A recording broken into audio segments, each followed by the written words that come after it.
Hello. It's been a while since I did a Game Boy Pokemon game, so welcome back to Pokemon Emerald. I did have a non-Nuzlocke video plan with Pokemon Platinum, but with Brilliant Diamond and Shining Pearl right around the corner, I feel like I'll oversaturate myself with Generation 4 Pokemon and get sick of it. With that said, to fill the gap between now and the release of BDSP, this quick Nuzlocke of Pokemon Emerald will cover fast Pokemon only.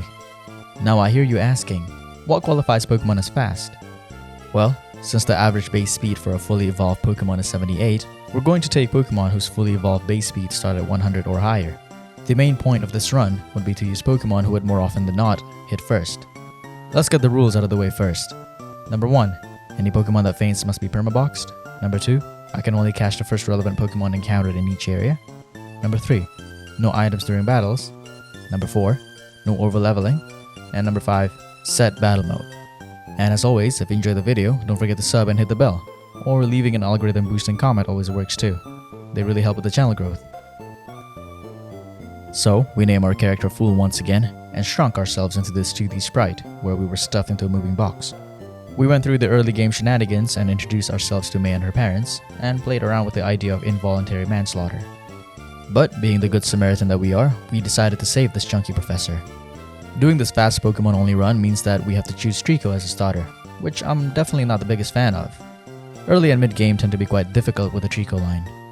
Nevertheless, we beat a Goon, name our Trico Gekagogo, and beat May in a Pokemon battle.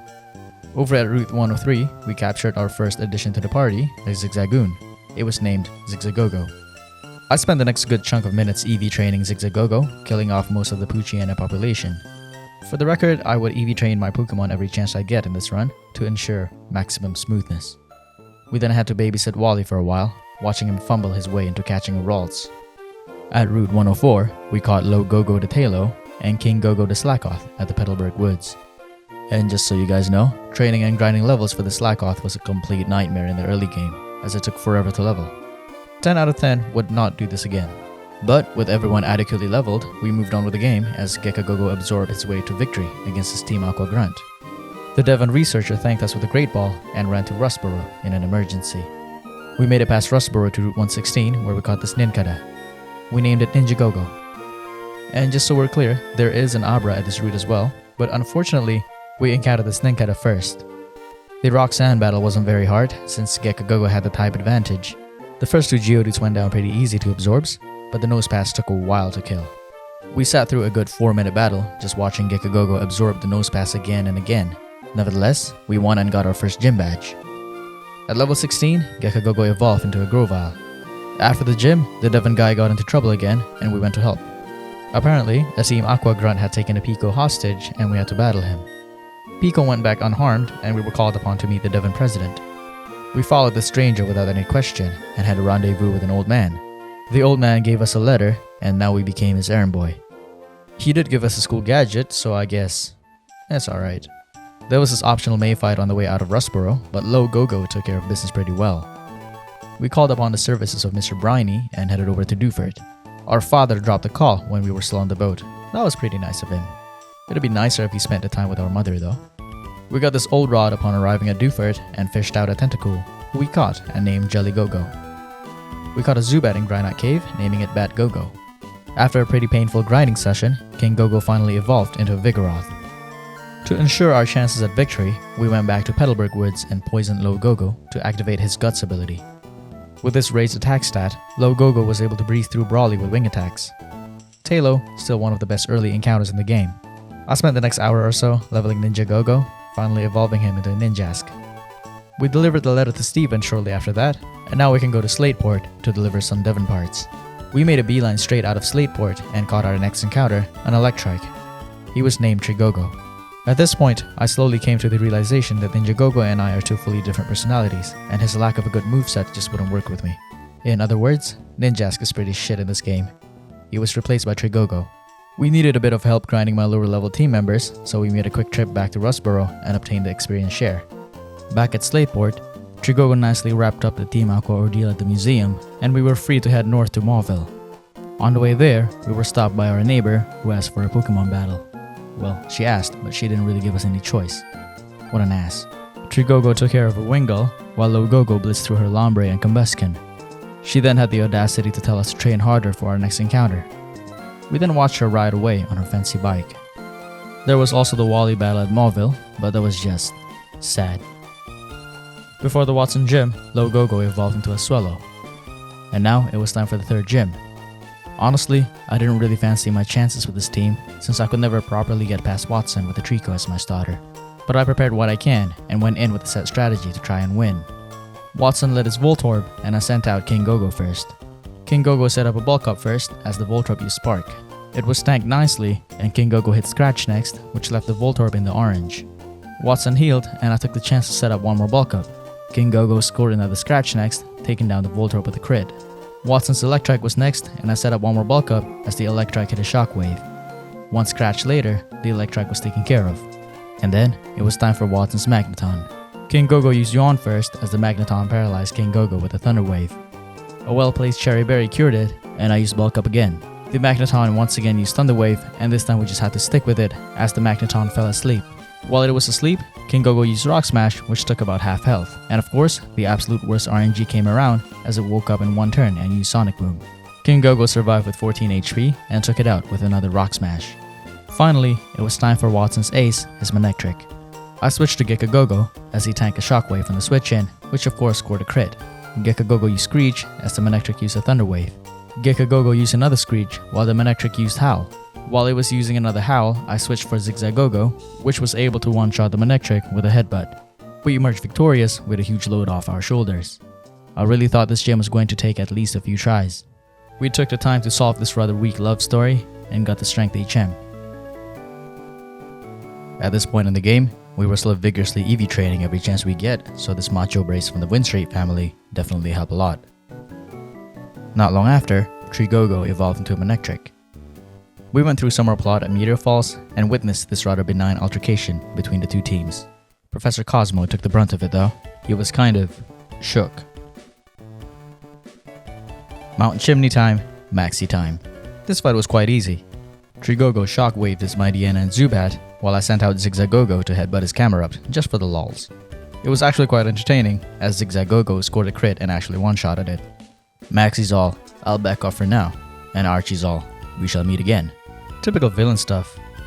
We didn't care too much about the looming regional terrorism threat, and moved on to face Flannery.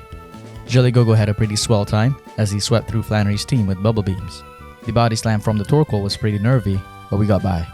We met up with May after the gym, and she gave us some goggles to use.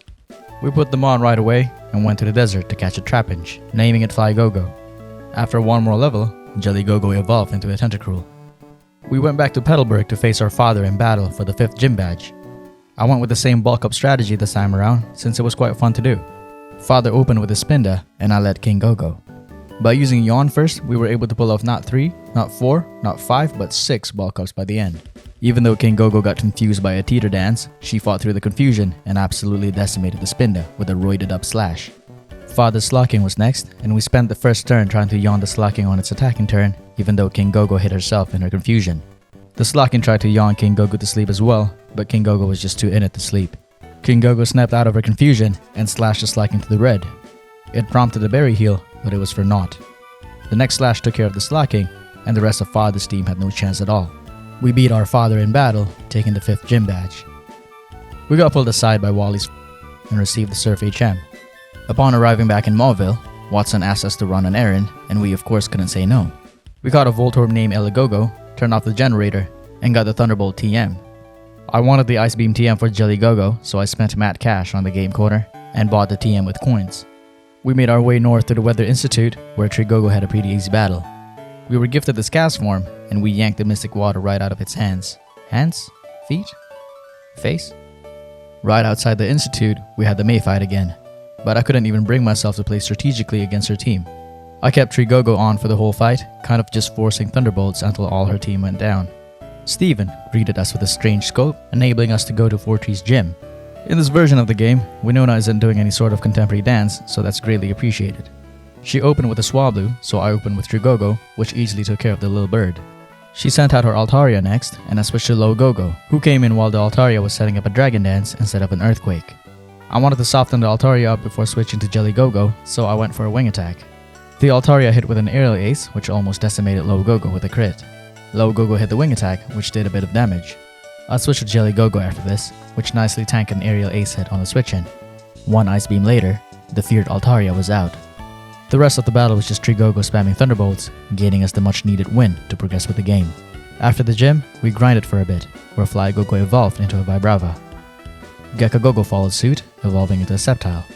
On the exterior of Mount Pyre, we caught a Vulpix, naming it Kitsugogo, because a Vulpix is indeed a fox.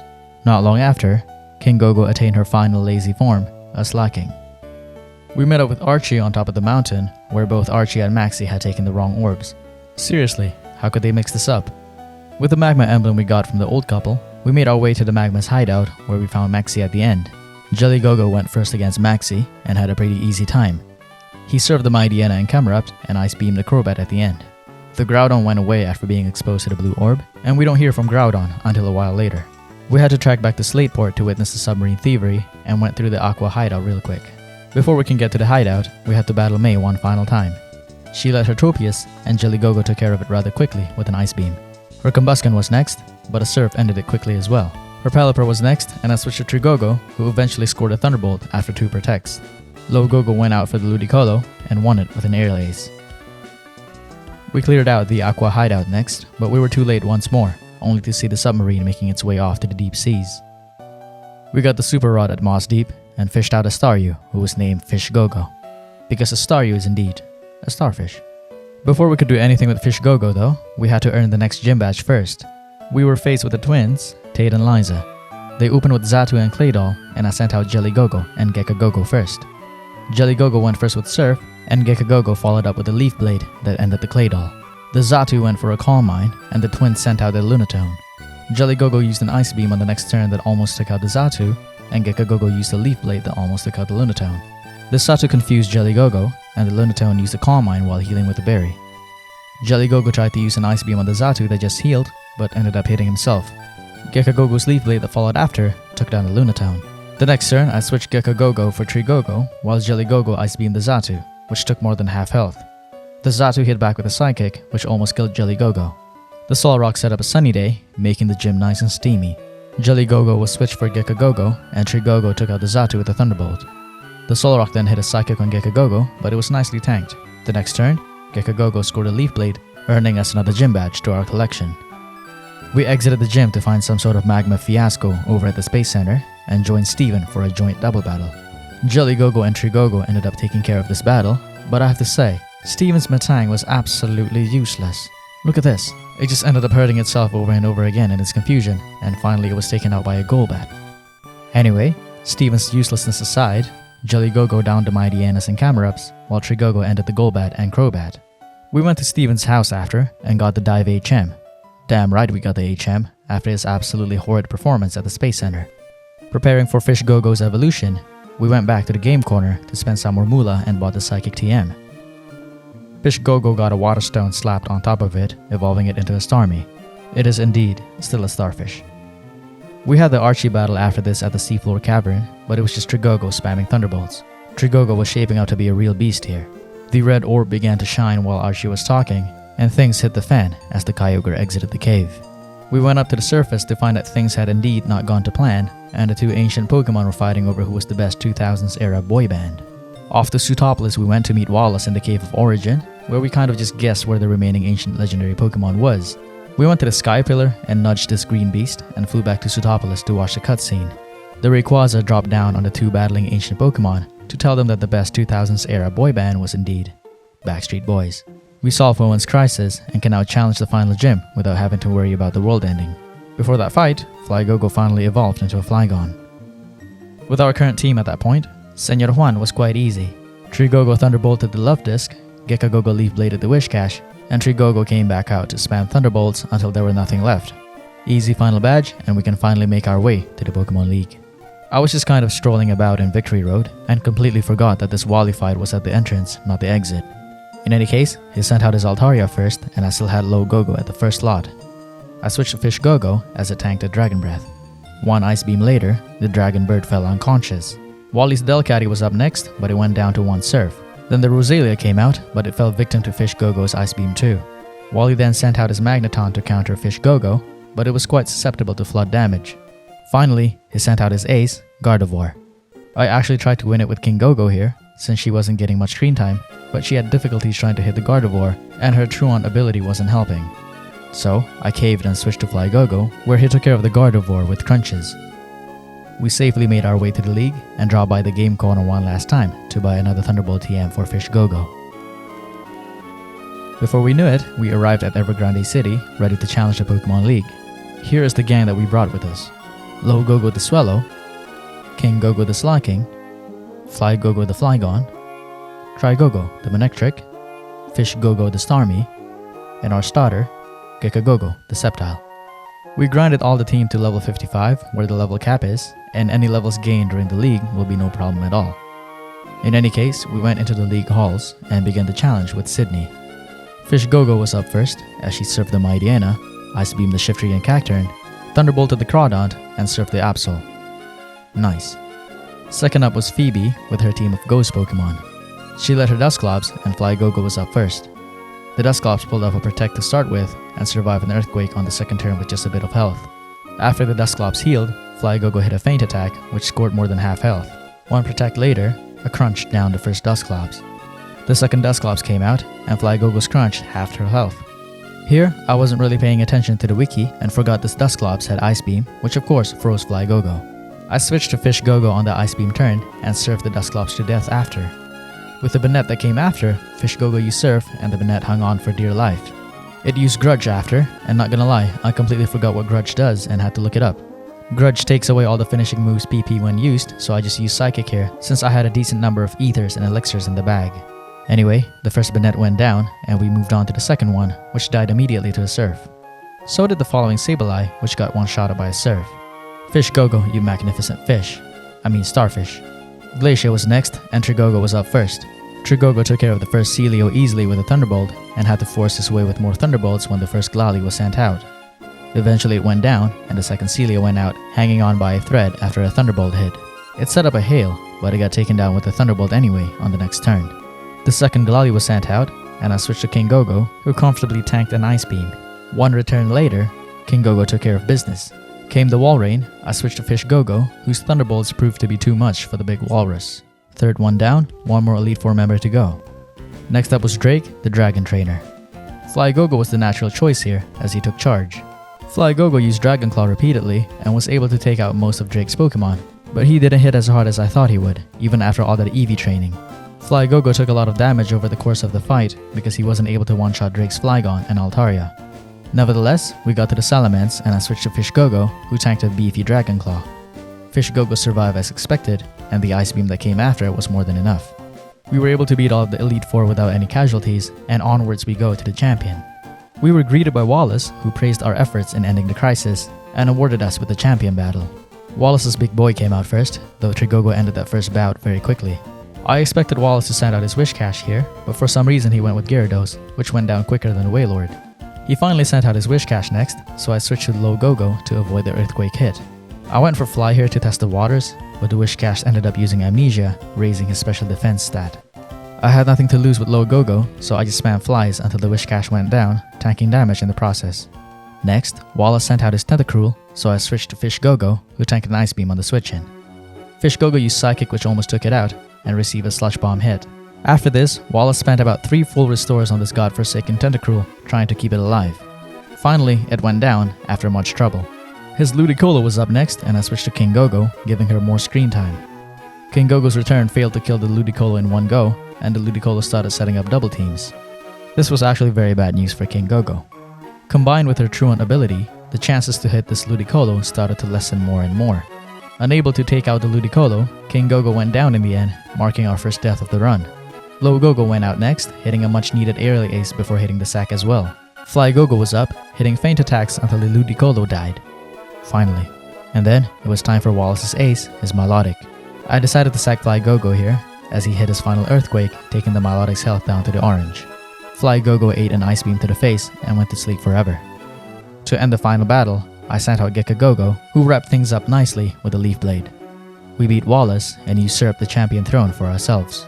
As usual, May caught up with us at the last minute and tried to give us advice, only to find that we have bested the champion all by ourselves. We left May and the chunky professor behind and recorded our feat in the Hall of Fame and watched the credits roll. With that, This quite relaxed run is over. It wasn't too terribly difficult, it just took a lot of grinding and preparation for each major battles. I've played this game so many times ever since it came out, and with my growing experience doing these Nuzlocks, preparing for the more challenging battles are easier to do. The next video I'll post would most likely be one of Brilliant Diamond and Shining Pearl, so wait for that if you're interested. I don't think I'll be doing any Nuzlocks for those, but we'll see.